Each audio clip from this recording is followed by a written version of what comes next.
मैं doctor jail Saini. आज हम न्यूमेरिकल एनालिसिस का टॉपिक रेखीय बीजीय समीकरणों के निकाय का हल के बारे में चर्चा करेंगे। इनके हल करने की निम्न विधियां हैं जिन्हें दो भागों में विभाजित किया गया है। फर्स्ट है सीधी विधियां, डायरेक्ट मेथड्स। ये कई तरह के हैं, लेकिन हम इनमें से क्या है कि मुख्य विधि है ना, उसी को हम डिस्कस कर रहे हैं। गॉस उत्तरोत्तर विलोपन विधि, गॉसेस सक्सेसिव एलिमिनेशन मेथड। और सेकंड जो है वो पुनरावर्ती विधियां कहलाती हैं, इनको इटरेशन मेथड कहते हैं। इनमें मुख्य हैं जैकोबी विधि, Jacobi method, Gauss Seidel method. ये दो तरह की ये हैं। इनमें अब हम सबसे पहले गॉस उत्तरोत्तर विलोपन विधि, इसके बारे में चर्चा कर रहे हैं, क्योंकि इनको नाम दिया गया है डायरेक्ट मेथड, सीधी विधियाँ। इसका मतलब ये है कि हमें जो इक्वेशंस दी हुई हैं उसमें अगर हम मान रखें तो उनके एग्जैक्ट जो मान है ना वो हमें प्राप्त होते हैं। और ये पुनरावृत्ति जो विधियाँ हैं इनमें हमें एग्जैक्ट मान प्राप्त न होकर अप्रोक्सीमेशन यानी उनके सन्निकट मान प्राप्त होते हैं। अब हम सबसे पहले ले रहे हैं गॉस उत्तरोत्तर विलोपन विधि, गॉस सक्सेसिव एलिमिनेशन मेथड। इस विधि में रेखीय बीजीय समीकरणों के निकाय के गुणांक मैट्रिक्स को ऊपरी त्रिभुजीकरण यानी अपर ट्रायंगुलाइजेशन में रिड्यूस करके बैक सब्स्टिट्यूशन यानी पश्च विस्थापन के द्वारा अज्ञात चरों का मान ज्ञात किया जाता है। जैसे हम इसको एक एग्जाम्पल समझते हैं कि गॉस विलोपन विधि से हल कीजिए। जैसे मान लो ये दिया है, हमें इक्वेशंस दे रखी हैं 2x + y + z = 10, 3x + 2y + 3z = 18, x + 4y + 9z = 16। यानी अब देखो यहाँ पर ये लिखा ना कि अपर ट्रायंगल, ऊपरी त्रिभुजाकार। इसका मतलब ये है कि यहाँ पर देखो ये जैसे 2x है, 2y है, 9z है, ये क्या है, डायगोनल विकर्ण है। तो इस विकर्ण के जैसे 2x है, इसके नीचे है ना जैसे 3x है, x है, यहाँ पे 0 0 आ जाए, यहाँ पे जो 2y है ना वहाँ पे क्या आ जाए, 0 आ जाए। तो इसको है ना हम क्या कहते हैं, ऊपरी त्रिभुजाकार कहते हैं। तो ये हम क्या है कि इस विधि के द्वारा इसको बनाते हैं। और उसके बाद में फिर हम क्या कि इसमें लिखा है ना बैक सब्स्टिट्यूशन, पश्च विस्थापन। तो हम क्या कि यहाँ पश्च यानी अब नीचे से जो है ना पहले इसका मान निकालेंगे, उसके बाद में ऊपर वाले, फिर ये सबसे ऊपर वाले निकालते हैं। इसको समझते हैं। तो इसमें हम क्या करते हैं कि संख्या के अंदर जैसे मान लो x है, यहाँ पे x है, यहाँ पे x है, इनमें जो संख्यात्मक रूप से जो सबसे बड़ा x का गुणांक है ना उसको हम लेते हैं। तो इसको हमने फर्स्ट समीकरण कहा है। इसके द्वितीय समीकरण में x का अधिकतम संख्यात्मक गुणांक 3 है। अतः इसे निम्न प्रकार लिखते हैं। तो हम क्या करते हैं कि जो 3x है ना, इसमें इस x का जो गुणांक है इसको हम 1 बनाते हैं। तो आप इसको 3 से डिवाइड करके लिखेंगे तो ये आ जाएगा x + 2/3y + z = 6। इसको हमने क्या सेकेंड नंबर कहा। उसके बाद में फिर ये जो समीकरण है सेकेंड, इसकी सहायता से जो समीकरण अपने फर्स्ट लिखे ना ऊपर वाले, उसकी जो प्रथम व जो तृतीय समीकरण है उससे हम x का क्या करेंगे, विलोप करेंगे। तो विलोप करने पर फिर हम क्या करेंगे कि समीकरण जो सेकंड है ना उसको क्या है कि आप 2 से गुणा करो आप ये। तो गुणा करने पर हमारे पास में क्या आएगा, 2x + 4/3y + 2z = 12। उसके बाद में फिर जो समीकरण फर्स्ट जो है ना उसको हमने ऐसा कर लिख दिया है कि 2x + y + z = 10। अब इसमें से इसको क्या किया हमने, माइनस किया। तो माइनस करने के बाद में 2x से 2x तो कैंसिल हो गया, और ये क्या है कि 4/3 - 1 इंटू वाई, और ये है 2z, और माइनस का z क्या बच गया, z इक्वल टू, और यहाँ पर आ गया 2। उसके बाद इसको सोल्व किया तो आ गया 1/3y plus z equal to 2। उसके बाद में फिर अपन वापस हमें जो समीकरण जो सेकंड है उससे समीकरण जो फर्स्ट की जो है ना समीकरण, ये x + 4y + 9z = 16 को इसमें से घटाएंगे। तो उसको हमने लिखा कि x + 2/3y + z = 6 और x + 4y - 9z = 16। इसमें से घटाएं तो घटाने के बाद भी x तो कैंसिल हो जाएगा, और ये इसको हमने लिखा है 2/3 - 4 इंटू वाई, और ये इसमें से इसको सॉल्व करेंगे तो आ गया -8z इक्वल टू, ये कितना रह गया -10। उसके बाद में फिर ये इसको देखो आपने एलसीएम लेके सॉल्व किया तो कितना है -10/3y -8z इक्वल टू -10। ये इसको हमने लिख दिया 10/3y + 8z इक्वल टू 10, ये लिख दिया यहाँ पर। उसके बाद में अतः हमें क्या है कि x का विलोप करने के बाद में फिर हमारे पास में क्या है कि ये जो समीकरण निकाय है ना, वो हमारे पास में क्या क्या बचा है यहाँ पर ये। तो अब उसके बाद में देखो ये क्या है कि x को हटाने के बाद में y और z में रहेंगे, तो वो हमने ये लिख दिया 1/3y + z इक्वल टू 2 और 10/3y + 8z इक्वल टू 10 है ना, ये हमने उन दोनों से लिख दिया, इसको थर्ड नंबर कह दिया। अब उसके बाद में क्योंकि हमने वहाँ पर क्या है कि जो x है ना वो हमने विलोप कर दिया, अब y और z में बचे, इनमें से फिर क्या करेंगे हम, जैसे y जो है ना ये, इनको हम यहाँ पर है ना एक इसको हटाएंगे, तो आप इस समीकरण में भी वही y का जो संख्यात्मक मान है ना गुणांक, वो आपको देखना है। तो यहाँ पर 1/3 और ये 10/3, इनमें से 10/3 वाला ज़्यादा है, तो हमने क्या लिखा है कि द्वितीय समीकरण में y का अधिकतम संख्यात्मक गुणांक कितना है, 10/3 है, 3 है। अतः इसे निम्न प्रकार लिखते हैं। तो आप इसके गुणांक को 1 बनाएंगे, तो हमने 10/3 से इसको क्या किया, डिवाइड किया, तो ये क्या आ गया y + 24/10 z इक्वल टू है ना ये 30/10, 30/10, ये कैंसिल हो गए। तो यहाँ पर देखो y प्लस ये 24/10 है, इसका आ गया 12/5, z इक्वल टू ये आ गया 3, इसको 4 नंबर कहा। अब हमने क्या किया कि ये समीकरण जो थर्ड है ना ऊपर वाली, उसकी प्रथम समीकरण से y का हम क्या करेंगे, विलोप करेंगे।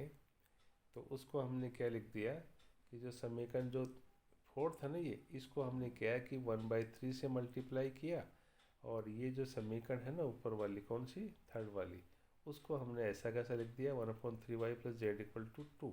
इसमें से इसको घटाया, इसको हमने इस प्रकार से लिखा है। तो उसके बाद में क्या है कि हमारे पास में जो समीकरण फोर्थ है ना, उसको 1/3 से इंटू करने के बाद में ये आ गई 1/3y + 1/3 into 12/5z equal to 1/3 into 3, फिर -1/3y + z इक्वल टू 2, ये है। उसके बाद देखो आप यहाँ देख रहे हैं कि इसको आपने सोल्व किया ना, तो ये 1/3y प्लस ये कैंसिल हो गया, 3 से 12 4/5z इक्वल टू ये क्या आ गया 1, माइनस ये 1/3y + z इक्वल टू 2। आप देख रहे हैं कि ये 1/3y इस 1/3y से कैंसिल हो गया। तो कैंसिल होने के बाद में हमारे पास में देखो z है ना, ये 4/5 है इसमें से, और यहाँ पे ये 1z है, तो यहाँ पर कितना आ गया ये। तो उसके बाद में फिर आप देख रहे हैं कि ये 4/5 - 1 इंटू z इक्वल टू 1 - 2 है ना, ये आ गया। तो माइनस का 1/5z इक्वल टू -1, तो 1/5z इक्वल टू 1 या z इक्वल टू 5 है ना, इसको 5 नंबर। तो इस प्रकार से हमने ये जो समान्वयन किए ना, जो रिड्यूस किए हैं, रिड्यूस करने के बाद में जो समीकरण जो निकाय है वो समीकरण नंबर कौन सी, सेकेंड, जैसे फोर्थ है वह फिफ्थ से क्या है कि वो निम्न होगा। तो इसको हमने क्या लिख दिया कि x + 2/3y + z equal to 6, उसके बाद y + 12/5 z इक्वल टू 3 और z इक्वल टू 5। तो जैसे आपको पहले बताया था कि उन समीकरण जो निकाय था ना, उसमें x के नीचे के जो है ना गुणांक, वो क्या हमको 0 0, तो यहाँ 0 0 आ गया। फिर उसके बाद में जो सेकंड वाले है ना विकर्ण जो आपको बताया था उसके नीचे वाले अभी यहाँ पे 0 हो गया। तो ये क्या बन गया, ऊपरी त्रिभुजाकार बन गया। अब इसमें क्या है कि पश्य विस्थापन, यानी आप पहले देखो z है ना, इसका मान निकला हुआ है इस z के मान को हम इस समीकरण में यहाँ रखेंगे तो हमें y मिल जाएगा। जब y और z मिल जाए तो आप इस ऊपर वाले में यहाँ रखेंगे तो हमें क्या मिल जाएगा, x मिल जाएगा। ठीक है, तो ये मान क्या है कि हमें क्या एग्जैक्ट मान मिल जाएंगे। तो अब पश्य विस्थापन विधि यानी बैक सब्स्टिट्यूशन से निकाय का हल, यानी z=5, फिर y प्लस 12/5 इंटू 5=3। तो ये क्या y कितना आ गया, 3 - 12 यानी -9 आ गया। उसके बाद इन दोनों मानों को उसमें ऊपर वाले में रखा तो x + 2/3 - 9 + 5=6। तो x माइनस ये कितना आ गया, -6 + 5=6। तो x कितना आ गया, 6 + 1 यानी 7 आ गया। तो इस प्रकार से x = 7, y -9 और z 5। ये क्या है कि ये हमने क्या है कि डायरेक्ट विधि से किया है, तो इसका मान उन समीकरण में रखेंगे ना तो उनके एग्जैक्ट मान मिलते हैं, इसलिए हमने इसको क्या डायरेक्ट विधि का है। और गॉस विलोपन विधि से इसको क्या किया, हमने सॉल्व किया है। उसके बाद में फिर हम क्या करते हैं कि जैसे दूसरे जो मेथड है ना, इटरेशन मेथड, पुनरावृत्ति विधियाँ, उसमें जैसे जैकोबी विधि लिया है अपने और गॉस सीडल मेथड लिया है, इनको क्या हम एग्जाम्पल से समझते हैं। तो जैकोबी विधि से निम्न समीकरण को निकाय को क्या हल कीजिए। तो इसके लिए हमने यहाँ पर क्या किया, ये समीकरण निकाय लिखा है। जैसे 20x + y - 2z = 17, 3x + 20y - z = -18, 2x - 3y + 20z = 25, ये लिखा है। तो इसमें हम क्या करते हैं कि इनके अंदर जैसे मान लो ये जो x है ना, ये x के अंदर आप क्या कि अधिकतम गुणांक है ना वाली चर है ना वो लीजिए। तो आप देखो फर्स्ट जो है उसमें 20 जो x है, 20 वाला ये सबसे ज़्यादा है। ठीक है, तो इसको हमने क्या है कि सबसे पहले जो है ना वो हमने यहाँ लिख दिया। तो आपने क्या किया कि x है ना, इसको आप इधर लोगे 20x, तो ये दोनों समीकरण इस 17 तरफ आ जाएंगे। तो इसको कैसे लिखा है, x = 1/20 इंटू 17 - y + 2z। उसके बाद में फिर देखो इसमें 20y सब ज़्यादा है, इसमें है 20z है। तो इससे क्या है कि y = 1/20 ब्रैकेट में -18 - 3x + z, और z = 1/20 और ब्रैकेट में 25 - 2x + 3y, है ना। इसको हमने समीकरण नंबर 1 कह दिया तीनों को। अब हम क्या करते हैं कि इनमें प्रथम सन्निकटन यानी फर्स्ट अप्रोक्सीमेशन निकालते हैं। तो आप क्या करेंगे कि ये समीकरण नंबर जो है ना 1 लिखा है, तीनों जो समीकरण है उसके अंदर हम इनके राइट हैंड साइड में जो यहाँ पे जो x है ना, ये x है, जैसे y है या ये जो z जो दे रखे हैं उनमें हम क्या रखेंगे, 0 रखेंगे। तो हमने लिखा है कि समीकरण फर्स्ट के राइट हैंड साइड में x = y = z = 0 ये रखेंगे। तो ये रखने के बाद में हमारे पास में क्या आ जाएगा, ये कि x है ना, तो x की पावर फर्स्ट x का प्रथम सन्निकटन = तो यहाँ पर देखो ये y और z है ना, यहाँ रखा 0। तो ये क्या आ जाएगा 17/20, सोल्व किया 0.85। उसके बाद में इसको वाले को हम लिख देंगे y का फर्स्ट। तो ये कितना आ जाएगा -18/20, सोल्व किया -0.9 आ गया। थर्ड के अंदर z की पावर 1 = 25/20, सोल्व किया तो 1.25। तो ये हमारे पास में क्या कि प्रथम सन्निकटन मान आ गए। अब हम क्या करेंगे कि उसी समीकरण नंबर जो है ना फर्स्ट में, तो हम क्या निकालेंगे, द्वितीय सन्निकटन निकालेंगे। तो इन मानों को समीकरण फर्स्ट के राइट हैंड साइड में प्रतिस्थापित करेंगे, ये जो ऊपर निकाले हैं ना। तो उस द्वितीय लिए क्या लिखोगे, x की पावर 2 = 1/20 इंटू ब्रैकेट में क्या आएगा 17 माइनस यहाँ y की power first plus 2 into z की पावर 1, है ना। ये प्रथम सन्निकटन आपने लिख दिया। मान रखो 1/20 इंटू क्या आएगा 17 माइनस ये -0.9 + 2 इंटू 1.25। इसको फिर सॉल्व कीजिए 1/20 इंटू 17 + 0.9 + 2.50 = इन सब को आपने सॉल्व किया तो आया 1.02। फिर देखो y की पावर 2 द्वितीय सन्निकटन = 1/20 इंटू माइनस का 18 माइनस का 3 इंटू एक्स की पावर 1 प्लस जेड की पावर 1 इक्वल टू माइनस का 18 माइनस 3 इंटू ये मान रखा 0.85 प्लस ये मान रखा 1.25, तो 1/20 इंटू ब्रैकेट में माइनस का 18, इन दोनों को सोल्व किया तो माइनस का 2.55 प्लस 1.25। फिर इन सब को है ना हमने सोल्व किया ना आपस के अंदर, इनको जोड़ के घटा के फिर डिवाइड करके, तो ये हमारे पास में आया माइनस का 0.965 है ना, ये मान आ गए। उसके बाद में फिर हम क्या करते हैं कि जेड की पावर 2 जेड की पावर 2 का लिखेंगे, तो 1/20 25 माइनस 2 इंटू एक्स की पावर 1 प्लस 3 इंटू वाई की पावर 1, वैल्यू रखी 1/20 25 माइनस 2 इंटू ये है ना 0.85 plus 3 into minus 0.9 equal to 1/20 25 है सॉल्व किया, माइनस का 1.70 माइनस का 2.7, फिर हमको सबको सॉल्व करके लिखा 1.03। फिर ये जो मान है ना वो हम है ना उसी समीकरण में वापस रखेंगे, तो हमारे पास में आएगा तृतीय सन्निकटन, थर्ड अप्रोक्सीमेशन। तो पुनः एक्स की पावर 2 इक्वल टू 1.02, वाई की power 2 equal to minus 0.965, z की पावर 2 इक्वल टू 1/03 को समीकरण फर्स्ट के राइट हैंड साइड में रखने पर तो हमारे पास ये मिलेगा थर्ड वाला, तो एक्स की power 3 equal to 1/27 minus y की पावर 2 प्लस 2 इंटू जेड की पावर 2 इक्वल टू 1/20 17 माइनस ये है ना इसकी जगह हमने मान रखा 2 इंटू यहाँ इसका मान रखा ऊपर से, और इनको हमने फिर सॉल्व किया तो 1/20 17 है ना ये आ गया प्लस का 0.965 प्लस ये आ गया 2.06।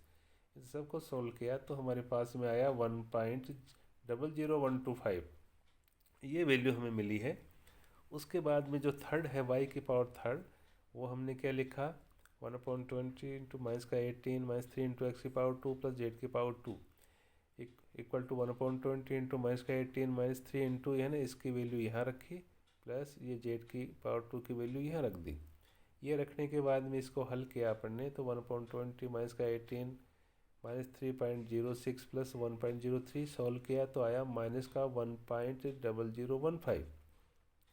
फिर जेड की power 3 equal to 1/20 25 minus 2 into x की पावर 2 प्लस 3 इंटू वाई की पावर 2 इक्वल टू 1/20 ब्रैकेट में 25 माइनस 2 इंटू ये वैल्यू रख दी यहाँ पर प्लस 3 इंटू ये वैल्यू रख दी दोनों की इक्वल टू 1/20 ये 25 माइनस इन दोनों को सॉल्व किया तो माइनस का 2.04, इनको सॉल्व किया तो माइनस का 2.895 इक्वल टू टोटल को सॉल्व किया तो आया 1.00325, ये सॉल्व हुआ। उसके बाद में हमने क्या है कि चतुर्थ सन्निकटन है ना फोर्थ अप्रोक्सीमेशन निकालेंगे, तो पुनः ये ऊपर वाली जो मान है एक्स की पावर 3 इक्वल टू 1.000125 और वाई की पावर थर्ड इक्वल टू क्या माइनस का 1.0015 और जेड की पावर 3 इक्वल टू 1.00325 है ना, ये समीकरण फर्स्ट के राइट हैंड साइड में रखेंगे वापस, तो हमें जो फोर्थ है ना अप्रोक्सीमेशन वो मिलेंगे। तो उसको क्या लिखा है हमने कि एक्स की पावर 4 इक्वल टू 1/20 है ना 17 माइनस वाई की पावर 3 प्लस 2 इंटू जेड की power third equal to 1/20 17 minus है ना ये वैल्यू यहाँ पे रख दी 2 इंटू इसकी वैल्यू यहाँ रख दी। ये रखने के बाद में है ना वापस हमने देखो यहाँ पे ये सॉल्व किया है, सॉल्व करने के बाद में आप जैसे इसको हल करेंगे तो ये 1.004 मिलेगा। उसी प्रकार से हमें कि y की पावर 4 इक्वल टू 1/20 माइनस का 18 माइनस का 3 इंटू एक्स की पावर थर्ड प्लस जेड की power third equal to 1/20 minus का 18 माइनस 3 इंटू इसकी वैल्यू यहाँ रख दी प्लस इसकी वैल्यू यहाँ रख दी ऊपर से देखकर इक्वल टू 1/20 माइनस का 18, इन दोनों इनको सॉल्व किया तो यहाँ पर ये वैल्यू आ गई, इनको सॉल्व किया तो यहाँ पर ये वैल्यू आ गई, इन टोटल को सॉल्व किया तो हमारे को पास में आ गया ये माइनस का 1 पॉइंट है ना ये 0.0025। उसके बाद में जेड की पावर 4 को निकाला हमने, तो ये 1/20 है 25 माइनस 2 इंटू एन एक्स की पावर 3 प्लस 3 इंटू वाई की पावर 3 इक्वल टू 1/20 25 माइनस है ना ये वैल्यू 2 इंटू इसकी वैल्यू यहाँ रख दी प्लस 3 इंटू इसकी वैल्यू यहाँ पे रख दी है। उसके बाद में 1/20 25 इसको सोल्व किया यहाँ वैल्यू लिख दी, इनको सोल्व किया ये वैल्यू लिख दी, टोटल को सोल्व किया तो हमारे पास में ये 0.9965 आ गया। तो ये मान हम जैसे कब तक निकालेंगे, जब तक इनके अप्रोक्सीमेशन मान जो है ना वो क्या है कि लगभग बराबर ना आ जाए। तो उसके बाद में फिर जैसे मान लो अपने पंचम सन्निकटन निकाला, तो पुनः एक्स की पावर 4 इक्वल टू ये वैल्यू जो दे रखी है वाई की पावर 4 और जेड की पावर 4 में जो ऊपर निकाली है ना ये हमने वापस समीकरण एक के राइट हैंड साइड में रखेंगे। राइट हैंड साइड में रखकर फिर हम वापस देखो एक्स की पावर 5 ऐसे ना, वाई की पावर 5 जेड की पावर 5 उपरोक्त की तरह है ना, जैसे यहाँ पर है ना इनकी जगह ये हमने जो लिखे हैं इनकी जगह यहाँ पर रख के हम सोल्व करेंगे तो हमें ये वैल्यू है ना हमें प्राप्त होंगी। उसके बाद में फिर जैसे मान लो फिर हमारे पास में जैसे वैल्यूज आ रही है ना ये वाली ये इनको हम देखते हैं। तो अब जैसे मान लो सस्टम सन्निकटन निकालेंगे तो इन मानों को वापिस है ना समीकरण के राइट हैंड साइड में लिखते हैं। तो हमें जैसे एक्स की पावर 6 है, एक्स वाई की पावर 6 है, जेड की पावर 6 है, ये वैल्यू जो है ना ये वैल्यू जो है वो हमें प्राप्त होती है। तो आप यहाँ इनको वैल्यूज़ को देखेंगे ना, आप यहाँ पर जैसे मान लो ये वैल्यू है, ये वैल्यू है, ये है, उसके बाद में यहाँ पर ये है और ये है। तो यहाँ पर इनके देखो चौथे पाँचवें स्थान तक मान है ना हमें क्या लगभग अब बराबर मिल रहे हैं। तो यहाँ हम इनको क्या रोक सकते हैं। उसके बाद ही फिर हम लिख देंगे कि पाँचवें व छठे सन्निकटन में मान लगभग समान है। अतः x का मान जैसे लगभग 1, y इक्वल टू है ना माइनस का 0.99, जेड इक्वल टू 0.99 ये हमने लिख दिया है। तो ये उनके क्या है एग्जैक्ट मान न हो के उनके सन्निकट मान है। उसके बाद में दूसरी विधि और है, वो कौन सी, गॉस सीडल पुनरावृत्ति विधि। तो उसको भी हम क्या है कि इस उदाहरण की सहायता से हम समझते हैं। जैसे उपयुक्त हम जैकोबी वाले के अंदर इसमें देखो जैसे x का जैसे अधिकतम गुणांक ये है, y का ये है और z का ये है। तो इनको वापिस है ना हम उस प्रकार से लिखेंगे कि जैसे मान लो x इक्वल टू 1.27 है ना, ये 85 माइनस 6y प्लस जेड, इसको एक नंबर कहा अलग अलग। y equal to 1.15 72 minus 6x minus 2z, इसको दो नंबर कहा। z equal to 1.54 110 minus x minus y है ना, इसको तीन नंबर कहा। तो इसमें अंतर इतना ही है कि जैकोबी जो विधि थी उसमें हमने क्या है कि उस इन है ना एक्स वाई और जेड लिख के इनको एक समीकरण का माना था और एक साथ हमने एक्स वाई और जेड के मान 0 रखे थे। इसके अंदर क्या है कि हम है ना जैसे समीकरण पहले फर्स्ट को लेंगे, फिर सेकंड को लेंगे, थर्ड को लेंगे और उपयुक्त जो मान जो मिलेंगे ना वो हम इनमें नेक्स्ट वाले में लिखते जाएंगे।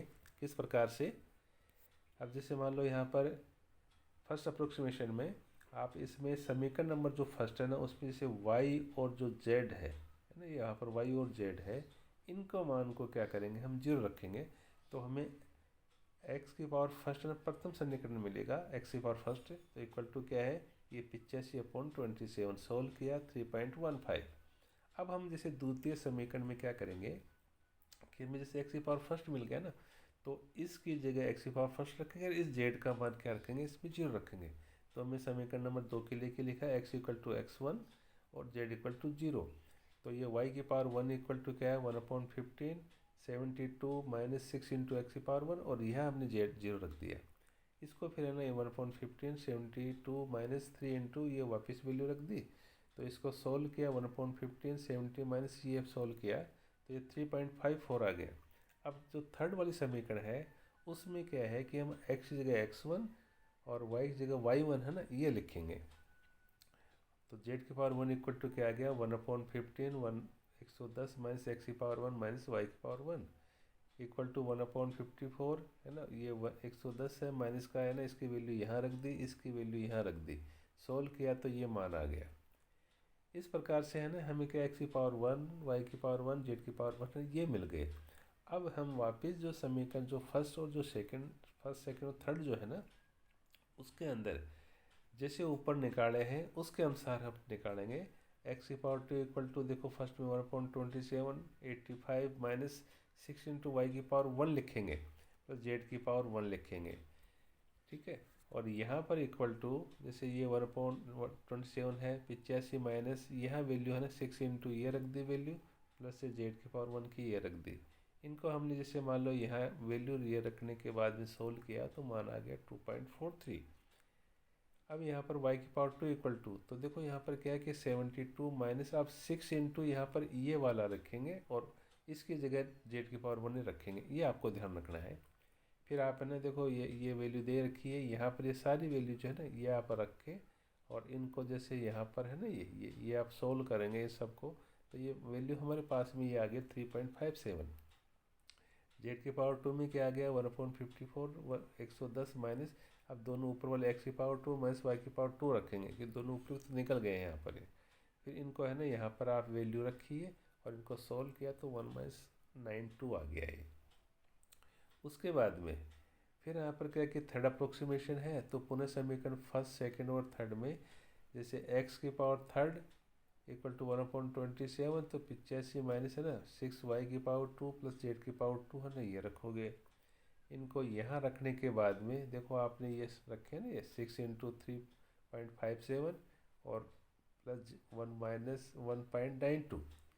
फिर देखो 1.27 85 माइनस है ना इसको इंटू किया तो 21.42 प्लस 1.92, इन सब को सोल्व किया तो आया 2.426।